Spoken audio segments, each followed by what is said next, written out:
चंपत राय बड़ा बढ़िया चंपत कर रहे हैं। इनको इनका चालान काट के इनको भी चंपत कर रहे हैं। इनका पैसा भी चंपत है जी, चंपत कर रहे हैं। और जो कुछ बच रहा है आधा ज्यादा चंपत हमारे नगर निगम वाले कर दे रहे हैं। हाउस टैक्स के नाम पे चंपत, जल टैक्स के नाम पे चंपत, कुछ नहीं बन रही, सड़क बन रही है, सड़क को फिर खुदवा के फिर चंपत, बाहर चंपत। हम राम मंदिर का जांच अभी तक कहाँ तक पहुंचे वाला? राम मंदिर का जांच सबके सामने है, कहाँ तक पहुंचा है। चंपत राय जी का इस्तीफा मंजूर कर लिया गया है।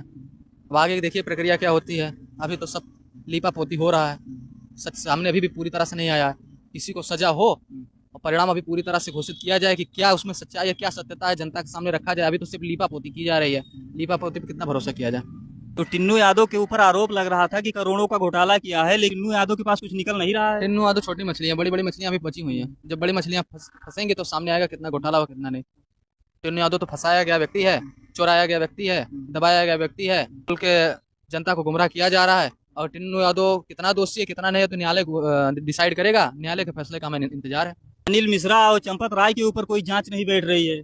सब सरकार के द्वारा बचाए जा रहे हैं। सरकार के दबाव है, सरकार के दबाव में बचाए जा रहे हैं। आरएसएस और संघ बचा रहा है उसे पूरी तरह से, विश्व हिंदू परिषद। योगी जी कहते हैं तो बुलडोजर चलेगा दोषियों के खिलाफ, लेकिन उनका बुलडोजर कहाँ चला गया? बुलडोजर के टायर की हवा निकल गई है। बुलडोजर के टायर की हवा निकल गई है। और हमें लगता है जो आगे दांत होता है, धार होती है बुलडोजर की, वो कहीं जाते जाते कहीं घिस तो नहीं गई है, उसमें धार ही नहीं है। अब जब धार लगेगी, योगी जी धार लगाएंगे और टायर में हवा भराने का पैसा देंगे, तब गिरेगा घर। तब तक इंतजार कीजिए, जब तक नहीं घर गिर रहा है मतलब अभी बुलडोजर बना नहीं है। बुलडोजर अभी चकनाचूर है, थोड़ा बन रहा है। योगी जी कहते हैं दूध का दूध पानी का पानी हो जाएगा। हमें दूध का दूध और पानी का पानी ही तो करना है। अब दूध में कितना पानी है ये भी तो पता चलना चाहिए। यहाँ तो दूध में ही पानी मिला के बेचा जा रहा है। अब तो योगी जी बताएंगे, हमें तो पूरा दूध है, पानी पानी लग रहा है। अब सच सामने आए तो पता चले क्या है क्या है। जब तक दबाएंगे छुपाएंगे तब तक जनता को गुमराह बनाने का काम किया जा रहा है। जनता इतनी गुमराह होने वाली नहीं है। हाँ, ये भड़काऊ जनता पार्टी है। भड़काऊ जनता पार्टी के भड़काने में इस बार जनता नहीं आने वाली है। राम के घर में डाका हो गया। श्री राम ने कहा है कि सोचा कि जाने तो थोड़ा लेंगे थोड़ा लेंगे थोड़ा लेंगे, मगर जब पाप का कहते हैं ना, जब पाप का घड़ा भरता है तो एक ना एक दिन बिसाता है। अब बिसा रहा है। जो जनता का जो पैसा था, जनता का जो दिया हुआ दान था, गुप्त दान जिसे कहा जाता है कि दान दो तो किसी को पता ना चले, जनता ने गुप्त दान किया, तमाम लोगों ने किया, मगर आरएसएस संघ और उनके विश्व हिंदू परिषद के लोगों ने तमाम कोशिशें की, पैसा चुराने की चुराए, सब कुछ किए। मगर अभी मैं तो ये साफ कह रहा हूँ कि जांच सचमुच अच्छी होनी चाहिए। अगर जांच सचमुच अच्छी होगी तो संघ तक पहुंचेगी बात। इसमें संघ भी फंसेगा, विश्व हिंदू परिषद भी फंसेगा, क्योंकि इसमें बड़ी बड़ी मछलियां शामिल है। कौन पांडे खुलेआम बोलते थे, उनको धमकी दी गई। जो सच बोलेगा, जो सच बोलेगा वो धमकी भी सुनेगा, मुकदमे भी झेलेगा। जनता के बीच की अगर आप आवाज उठाएंगे तो जेल भी जाएंगे। अगर आप जेल जा रहे हैं, आपको धमकाया जा रहा है और विपक्ष में है, तो मतलब आप जनता की आवाज है।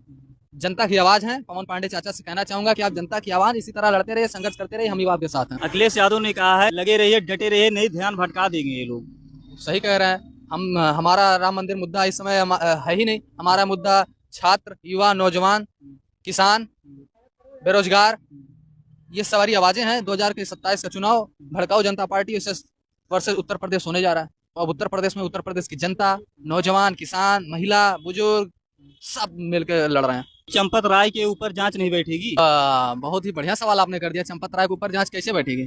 जब तक सत्ता में योगी जी बैठे हैं तब तक उनके ऊपर जांच कहाँ बैठेगी? योगी जी हटेंगे तब जांच बैठेगी। क्या उन्होंने घोटाला नहीं किया है? ये तो चंपत जी ही बताएंगे कि उन्होंने कितना चंपत किया है। चंपत जी ने बहुत ही चंपत किया है। 2 करोड़ की जमीन 16 करोड़ में बेच देते हैं। 9 करोड़ की जमीन 55 करोड़ में बेच देते हैं। 5 करोड़ की जमीन 25-25 करोड़ में बेच देते हैं। पहले जमीन चंपत करते थे, फिर टैक्स, फिर जो है जनता का चंदा चंपत करने लगे। मन नहीं भरा तो सोना चांदी जो जो मिला सब चंपत कर दिए। इतने अच्छे हमारे चंपत जी हैं जो सिर्फ चंपत करना जानते हैं। वाह रे चंपत जी, भगवान आपका भला करे चंपत जी। अनिल मिश्रा थे, क्या उनके पास कुछ भी नहीं है? अनिल मिश्रा के पास तो बहुत कुछ है। आप क्या बात करते हैं? धन्ना सेठ है उनके, कहा है ऐसे बात करते हैं? गरीबों के पास कुछ नहीं है। यहाँ रेडी पटरी लगाने वालों को मारा जा रहा, भगाया जाता है। कितने भी हमारे रेडी पटरी वाले बेचारे हैं जो यहाँ से लेके अपना जीवन यापन करते हैं। बाहर से आए कि जीवन यापन करेंगे, राम मंदिर बन रहा है, जनता आएगी, सब कुछ आएगा, हम अपना जीवन यापन करेंगे, परिवार को पालेंगे पोसेंगे। उनको क्या किया जाता है? उनका ठेला पलट दिया जाता है। फुल्की वाले का ठेला पलट दिया जाएगा, चालान अलग कर देंगे, परेशान अलग कर देंगे, फालूदा आलूदा बेचने वालों का इसे ठेला पलट देंगे। इनके पास कुछ नहीं है, इनके लिए बात कीजिए ना। आप अनिल मिश्रा के पीछे काहे पड़े हैं? उनके पास तो बहुत कुछ है। वो क्या दे रहे हैं? ये बेचारे चालान कट जाता है, ठेला पलट जाता है, सब कुछ हो जाता है, फिर भी एक आशा लेके चलते हैं कि प्रभु राम की धरती है, हमें 2 रोटी तो खाने को मिलेगा। मगर इन्हें क्या पता कि वहां तो अनिल मिश्रा चंपत राय बड़ा बढ़िया चंपत कर रहे हैं। इनका चालान काट के इनको भी चंपत कर रहे हैं। इनके पैसा इनका पैसा भी चंपत है जी, चंपत कर रहे हैं। और जो कुछ बच रहा है आधा ज्यादा चंपत हमारे नगर निगम वाले कर दे रहे हैं। हाउस टैक्स के नाम पे चंपत, जल टैक्स के नाम पे चंपत, कुछ नहीं बन रही, सड़क बन रही है, सड़क को फिर खुदवा के फिर चंपत, बाहर चंपत। हमारी अयोध्या को चंपत ही चंपत कर दिया है इस सरकार ने। अखिलेश यादव ने कहा है कि रामलला पे गोलियां चलाने वाले आज अध्यक्ष बने बैठे हैं। निपेंद्र मिश्रा कौन है? निपेंद्र मिश्रा कौन है?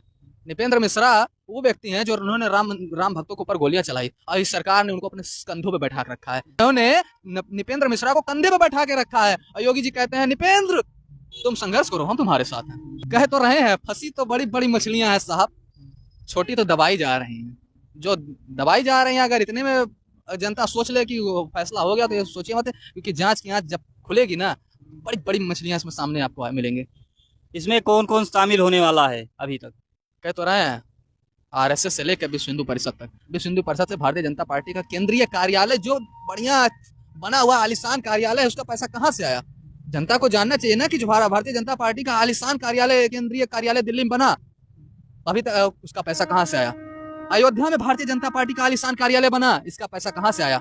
इसको जानना चाहिए ना, इसको बताना चाहिए। जांच का विषय है, एसआईटी इस पर भी गठित करनी चाहिए। जहां जहां भारतीय जनता पार्टी का आलिशान कार्यालय बन रहे हैं, इसकी भी जांच होनी चाहिए कि इसके पैसे कहां से आ रहे हैं। विपक्ष क्यों इस समय नहीं बोल रहा है? अरे यार भाई, झटका दिल के दौड़ा लगाने वाले बात करते हुए हार्ट अटैक आ जाएगा। विपक्ष तो बोल रहा है, सत्ता कहाँ बोल रहा है? विपक्ष ना बोलता तो इतना बड़ा मुद्दा सामने आता ही नहीं। विपक्षी तो बोल रहा है, विपक्षी तो रेडी पेट्रोल वालों का मुद्दा उठा रहा है, विपक्षी तो ठेला ठुमका वालों का मुद्दा उठा रहा है, विपक्षी तो बिजली विभाग का मुद्दा उठा रहा है, विपक्षी तो छात्रों नौजवानों का मुद्दा उठा रहा है, विपक्षी तो पेपर लीक का मुद्दा उठा रहा है। सरकार क्या कह रही है? सरकार कह रही है, क्या कह रही है? तुम मुद्दा उठाओगे जनता का, देशद्रोहियों, किसान आएंगे अपना हक करने के लिए, तुम खालिस्तानी हो। और क्या करेंगे? टेनी जी जाके गाड़ी चला देंगे।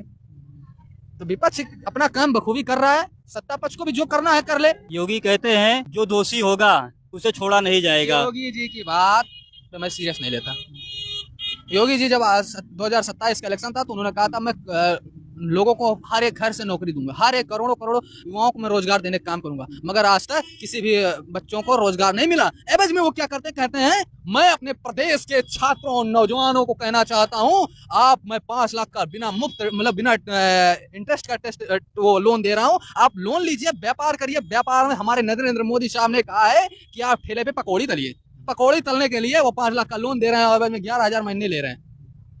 जो जिसकी इच्छा ही लूटने की हो, जिसकी इच्छा ही अपने आप को मजबूत करने की हो, जिसकी इच्छा ही देश की जनता और प्रदेश की जनता की भलाई न सोचने की हो, उसकी बात। नरेंद्र मोदी भूमि पूजन किया था मंदिर का, उन्होंने कुछ नहीं बोला। वो मेलोडी टॉफी खा रहे हैं, मेलोडी टॉफी खा रहे हैं, उनसे मत पूछिए। अरे किसकी बात कर रहे हैं? मोदी साहब की बात कर रहे हैं। अरे वो देश का ऐसा प्रधानमंत्री है, देश का पहला ऐसा प्रधानमंत्री है जो टाफियों की कंपनियों का प्रचार कर रहा है। अभी तो मेलोडी खा रहा है, इस बार ट्रंप को जी को जाएगा, चॉकलेट देगा। देखते कौन सी कंपनी का चॉकलेट देता है, जो अच्छा लगा होगा वही देगा चॉकलेट। तो 2027 में कोई झंडा फहराने वाले हैं क्या राम मंदिर पे? 2027 मोदी जी गजब की बात ना करो, चॉकलेट खिलाएगा। तो ट्रम्प जी को चॉकलेट खिलाएगा, उसका कहाँ कहाँ जाएगा पता नहीं, मगर एक चीज है, बंदा बहुत अच्छा है यार, टाफी और चॉकलेट खिलाता है जैसे नान भरे के बच्चे। उनको मोदी जी को देख के हमारे देश के जो सबसे छोटे बच्चे हैं उन्होंने टाफी खाना सीख लिया। आज के पहले हमारे देश का नौजवान और हमारे खासकर बुजुर्ग भी टाफी खाने लगे हैं मोदी जी को देख के। मेलोडी।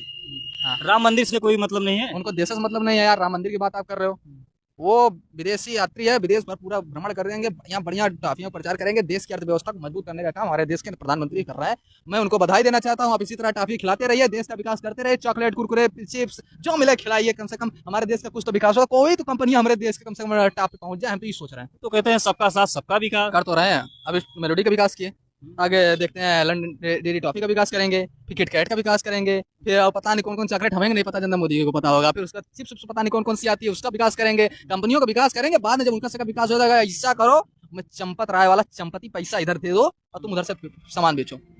यही काम हमारे देश के प्रधानमंत्री जी कर रहे हैं। बढ़िया। जो हमारे अयोध्या वासियों पर कलंक लगा है, उस कलंक को हटना चाहिए। जो दोषी हैं उनको सजा होनी चाहिए, और ऐसी सजा होनी चाहिए कि दोबारा भविष्य में कोई ऐसा व्यक्ति ऐसे कृत्य करने का दुस्साहस न कर सके।